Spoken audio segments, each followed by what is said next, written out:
BOP का next concept, अभी तक आप क्या कर चुके हैं, components of current account, capital account, फिर कंपोनेंट्स ऑफ करंट अकाउंट के साथ साथ BOT, balance of trade, balance of current account, BOP और बीओटी में क्या फर्क होता है, बैलेंस ऑफ करंट अकाउंट और कैपिटल अकाउंट में क्या फर्क होता है, ये सारी चीजें आपको अभी तक आनी चाहिए।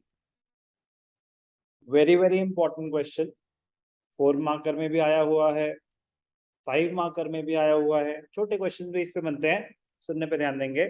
What is the difference between autonomous and accommodating items in the BOP? Balance of payment की बात हो रही है, ऑटोनॉमस और accommodating, one of the most important question of this chapter. Autonomous, autonomous का मतलब होता है इंडिपेंडेंट, सुनने पे ध्यान देंगे, समझ आ गया तो याद करना बहुत इजी हो जाएगा। ऑटोनॉमस का मतलब होता है independent, independent of what? Independent of the BOP situation, independent of the BOP situation. Autonomous items are independent, autonomous, independent of the BOP position, मतलब BOP सरप्लस में है या डेफिसिट में है फर्क नहीं पड़ता, BOP सरप्लस में है या डेफिसिट में है फर्क नहीं पड़ता। These transactions are entered for profit motive. These transactions are entered for profit motive. Import and export of goods. कि सर डेफिसिट बहुत ज्यादा है, शॉर्टेज है फॉरेन एक्सचेंज की, इंपोर्ट मत करो। है भाड़ में गई शॉर्टेज, मुझे क्या, मैं तो इंपोर्ट कर रहा हूँ, यहाँ बेचूंगा मैं, प्रॉफिट मेरा तो बन रहा है। तो autonomous transactions are entered for profit motive, they are not entered for stabilising the BOP position, they are independent of the BOP position. BOP surplus में हो या डेफिसिट में हो, इनको फर्क नहीं पड़ता। On the other hand accommodating, accommodating नाम ही अकोमोडेटिंग है, अकोमोडेटिंग आइटम्स क्या होते हैं, those transactions which have been undertaken to stabilize the BOP position. तो अकोमोडेटिंग ट्रांजैक्शंस कौन करता होगा, गवर्नमेंट। अकोमोडेटिंग आइटम कौन करता होगा, गवर्नमेंट, और obviously central bank for stabilise, official transactions कहते हैं for stabilising the BOP position. पढ़ते हैं डिटेल में। The transactions recorded in the BOP can be categorized as autonomous or accommodating transactions. Autonomous items refer to those international economic transactions which take place due to some economic motive, such as profit maximization. तो जो profit maximization के लिए हो रहे हैं उनको बोलते हैं autonomous transactions. These items are also known as above the line items. कोई line, ये इमेजिनरी कॉन्सेप्ट होता है, लाइन, कोई लाइन नहीं खिंच रही, above the line, below the line. Above the line items इसलिए बोला जाता है कि पहले सारे ऑटोनॉमस ट्रांजैक्शन हो जाती हैं, फिर आती है गवर्नमेंट, हो गया तुम्हारा, चलो देखे तुमने क्या गंद मचाया है, हम सरप्लस में है या डेफिसिट में है, उस हिसाब से गवर्नमेंट फिर अकोमोडेटिंग ट्रांजैक्शंस करती है। तो इसलिए above the line, below the line, क्योंकि पहले सारी ऑटोनॉमस। क्या कैपिटल अकाउंट में कोई ऑटोनॉमस ट्रांजैक्शन हो सकती है? गुड, बिल्कुल हो सकती है। तो ऐसा मत सोचना कि ऑटोनॉमस सिर्फ करंट अकाउंट में होती हैं। Investments, loans and borrowings private account पे भी तो होती हैं। एज एन इंडिविजुअल भी आप फॉरेन कंट्रीज में इन्वेस्ट कर सकते हो, एज अ बिजनेस एंटिटी आप फॉरेन कंट्रीज से लोन्स ले सकते हो, तो ये सब कैपिटल आइटम्स हैं। तो ऑटोनॉमस ट्रांजैक्शन कैपिटल अकाउंट में भी आती हैं, तो इसलिए वो लाइन नहीं है कि current account autonomous, capital account accommodating, ऐसा बिल्कुल भी नहीं है।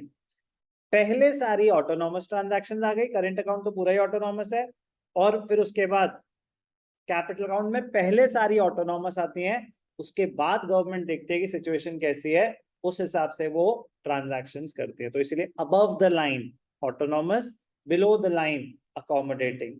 क्या कोई लाइन खींचती है? नो, वो एक इमेजिनरी कॉन्सेप्ट है। Autonomous transactions are independent, keyword है independent. Independent of what? Independent of the state of BOP, चाहे वो सरप्लस में हो या डेफिसिट हो, उससे फर्क नहीं पड़ता ऑटोनॉमस ट्रांजैक्शन को। कि नहीं नहीं, डॉलर का रेट बहुत बढ़ गया है, इस बार मैं अपने बेटे के लिए पैसे नहीं भेजूंगा, मतलब ये सब चीजें इस पर थोड़ी ना डिपेंड करती हैं। For example, if a foreign company is making investments in India with the aim of earning profit, then such a transaction is independent of country's BOP situation. Autonomous transactions take place on both current account and capital account. तो autonomous transaction capital account में भी आ सकती हैं, तो current account में तो definitely आती हैं. On current account, merchandise exports, imports are autonomous transactions. On the capital account, receipts and payments of long-term loans by private individuals are autonomous. कुछ examples. So investments made in foreign countries on individual account, personal account, वो भी autonomous transactions ही होती हैं. Surplus और deficit in BOP, ये तो already बता चुका हूँ. Surplus कब होगा? When credits inflows are more than the outflows. Deficit कब होगा? When outflows are more than the inflows. Autonomous items clear? Accommodating. Now interesting कि भैया deficit है, तो फिर तो foreign exchange कहीं से create करना पड़ेगा, या तो loans borrow करने पड़ेंगे, या बाहर जो assets हैं वो dispose of करने पड़ेंगे, या फिर reserves में से withdraw करना पड़ेगा. तो ये जो transaction government कर रही है, steps government ले रही है to stabilize the BOP position, उसको बोलते हैं accommodating items. Accommodating items refer to the transactions that are undertaken to cover the gap in the BOP. That is, such transactions are undertaken to cover deficit or surplus in autonomous transactions. तो autonomous transactions की वजह से जो surplus या deficit create हुआ है, उसको balance out करने के लिए accommodating transactions करी जाती. These items are also known as below the line items. Accommodating transactions are compensating capital transactions which are meant to correct the disequilibrium in autonomous items of BOP. For example, if there is a current account deficit in BOP, then this deficit is settled by capital inflow from abroad. क्या ये जो equilibrium maintain करने के लिए जो steps लिए जा रहे हैं, क्या ये कोई इंडिविजुअल लेता होगा? ये तो गवर्नमेंट ही लेती है. तो अकोमोडेटिंग ट्रांजैक्शंस कभी कोई इंडिविजुअल नहीं कर रहा, प्राइवेट फर्म्स नहीं कर रही.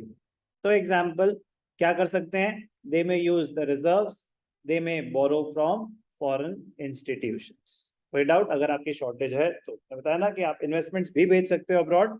ये भी कुछ एग्जांपल्स. तो ऊपर की कहानी से बहुत ही important, one of the most important question बनता है, differentiate between autonomous and accommodating items. ऊपर की ही रेपिटेशन है. Autonomous items refer to those international economic transactions which take place due to some economic motive such as profit maximization. Accommodating, they are entered to cover deficit or surplus. Effect on BOP, they are independent. Autonomous items are independent of the BOP transactions. Accommodating transactions, they are undertaken to maintain the BOP account. Current or capital account, autonomous transactions take place on both current and capital account. Accommodating transactions can only appear in capital account. तो current account में कोई भी accommodating transaction नहीं आती. Alternate name, autonomous को बोला जाता है above the line, accommodating को बोला जाता है below the line items. कोई भी doubt? Important है बहुत ज्यादा difference between autonomous and accommodating transactions.